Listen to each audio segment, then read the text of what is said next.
전 세계를 열광시킨 애니메이션 K-팝 데몬 헌터스. 하지만 여러분은 알고 계신가요? 루미가 휘두르는 그 화려한 검이 실제로는 조선 왕조 600년 역사상 가장 신성한 무기였다는 사실을요. 캐대언 속에 숨겨진 한국 전통 무기의 놀라운 비밀들을 파헤쳐 보겠습니다. 12년에 한 번만 만들어지는 신비의 검부터 제주도 무당들의 성스러운 칼까지. 이 이야기를 다 듣고 나시면 캐대언을 완전히 다른 시각으로 보게 될 거예요. 캐대언의 주인공 루미가 사용하는 이 아름다운 검. 그냥 멋있게 생긴 검이라고 생각하셨나요? 절대 아닙니다. 이 검의 이름은 사인검. 한자 그대로 풀면 4개의 호랑이 검이라는 뜻입니다. 왜 하필 호랑이일까요? 조선시대 사람들은 호랑이를 가장 용맹하고 신성한 동물로 여겼습니다. 특히 악귀를 물리치는 힘이 있다고 믿었죠. 그래서 악령과 싸우는 데몬 헌터의 무기로는 완벽한 선택이었던 거예요. 하지만 사인검이 정말 특별한 이유는 따로 있습니다. 이 검은 12년에 딱 한 번만 만들 수 있거든요. 호랑이의 인년, 호랑이달인월, 호랑이날인일, 호랑이시인시. 이 4개의 인이 모두 겹치는 순간에만 제작이 가능합니다. 시간까지 정확히 맞춰 만들면 4인검, 날짜만 맞추면 3인검이 되죠. 실제로 국립중앙박물관에 소장된 조선시대 4인검을 보면 그 정교함에 입이 떡 벌어집니다. 검 한쪽 면에는 금이나 은으로 북두칠성과 28수 별자리가 새겨져 있고 다른 쪽에는 한문 주문이 박혀 있어요. 이 28수 별자리 장식은 중국에서도 찾아볼 수 없는 한국만의 독특한 요소라고 합니다. 캐대언에서 루미가 4인검을 휘두를 때 나오는 그 황금빛 이펙트, 이제 이해가 되시죠? 단순한 특수효과가 아니라 실제 4인검이 가진 신성한 힘을 시각화한 거였어요. 놀랍게도 이 전통은 지금도 이어지고 있습니다. 현재도 대통령이 장성 임명식에서 4인검을 만들어 수여하고 있어요. 한 번에 80자루씩 제작한다고 하네요. 이번엔 조이의 무기를 볼까요? 이 날렵한 칼 혹시 일본 애니메이션에서 본 쿠나이라고 생각하셨나요? 완전히 틀렸습니다. 이 무기의 이름은 신칼. 제주도 무속에서 사용하는 신성한 도구입니다. 일반적인 칼과는 달리 신칼은 처음부터 종교적 목적으로만 만들어졌어요. 칼 손잡이 끝에 매달린 술이 보이시죠? 이게 바로 신칼만의 특징입니다. 제작진도 이 점을 정확히 인지하고 있었어요. 일본의 쿠나이와는 완전히 다르게 디자인하려고 많은 노력을 기울였다고 밝혔거든요. 이제 조이가 신칼을 사용하는 장면이 다르게 보이시죠? 단순히 적을 베는 게 아니라 제주도 무당의 영적인 힘으로 악령을 정화하는 거였어요. 신칼은 일반 대장장이가 만드는 게 아닙니다. 특별한 의식을 거쳐 축성된 칼이에요. 그래서 캐대언에서도 조이만이 이 무기를 다룰 수 있는 거죠. 안타깝게도 현재 제주도에서 전통굿 문화는 많이 사라지고 있습니다.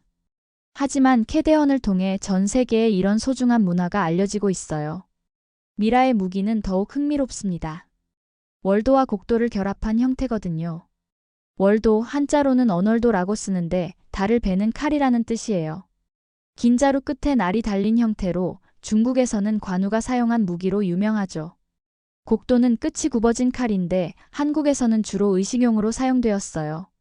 특히 제사나 굿에서 중요한 역할을 했죠. 캐대언에서 미라의 무기가 특별한 점은 여러 형태로 변신한다는 거예요. 기본 무기, 월도, 곡도, 창, 무당 지팡이까지. 마치 스위스 아미나이프 같죠? 여기서 주목할 점은 무당 지팡이 기능입니다. 한국의 무당들은 굿을 할 때 특별한 지팡이를 사용해요. 이 지팡이는 단순한 도구가 아니라 신과 인간을 연결하는 매개체 역할을 합니다. 지팡이를 땅에 내리치면서 리듬을 맞추고 하늘을 향해 들어 올리면서 신을 부르죠. 미라가 무기를 지팡이로 변형시키는 건 바로 이런 무속 문화에서 온 거예요. 미라의 싸움 스타일을 보면 단순히 적을 공격하는 게 아니라 춤을 추듯 움직이면서 전투하죠? 이것도 무당의 굿춤에서 영감을 받은 거예요. 캐대언 초반에 잠깐 등장하는 고대 헌터들 기억하시나요? 이들의 무기들도 모두 한국 전통 무기예요. 첫 번째는 석장. 승려들이 사용하던 지팡이입니다. 석장은 단순한 지팡이가 아니에요. 맨 위에 여러 개의 고리가 달려 있어서 걸을 때마다 재글재글 소리가 나죠. 이 소리로 길에 있는 작은 벌레들을 쫓아내서 해치지 않으려는 불교의 자비 정신이 담겨 있어요. 캐데헌에서 고대 헌터가 석장을 휘두르는 건 무력으로 악령을 물리치는 게 아니라 자비로운 힘으로 정화시킨다는 의미예요. 두 번째는 쌍검. 이건 실제 김명윤이라는 인물의 유품에서 영감을 받았어요. 쌍검은 양손에 하나씩 드는 검인데 조선시대 무관들이 즐겨 사용했죠. 한 손으로는 막고 다른 손으로는 공격하는 효율적인 전투 스타일이에요. 마지막은 각궁. 한국 전통 활입니다. 각궁은 소풀과 물소풀, 대나무, 뽕나무 등 여러 재료를 합쳐서 만드는 복합 활이에요. 작지만 엄청나게 강력해서 조선 후기에는 세계 최고 수준의 활로 인정받았죠. 캐데헌에서 이렇게 다양한 전통 무기를 등장시킨 건 한국의 오랜 역사와 문화의 깊이를 보여주려는 거였어요. 무당부터 승려, 무관까지. 각계각층의 사람들이 저마다의 방식으로 악과 싸워왔다는 메시지죠. 루미가 사인검을 뽑는 순간, 조이가 신칼을 던지는 순간, 미라가 월도를 휘두르는 순간. 그 모든 장면이 우리 조상들의 지혜와 신념이 담긴 성스러운 의식으로 보이지 않나요? 캐데헌이 전 세계적으로 인기를 끌면서 한국의 전통 무기들도 새롭게 주목받고 있어요. 국립중앙박물관 방문객이 2배 이상 늘었고 사인검 관련 문의도 폭증했다고 합니다. 해외 팬들이 한국 전통 무기술을 배우러 오기도 하고 사인검 복제품을 만들어 달라는 요청도 많아졌어요. 단순한 애니메이션 하나가 우리 문화의 세계화에 이렇게 큰 역할을 하고 있는 거죠.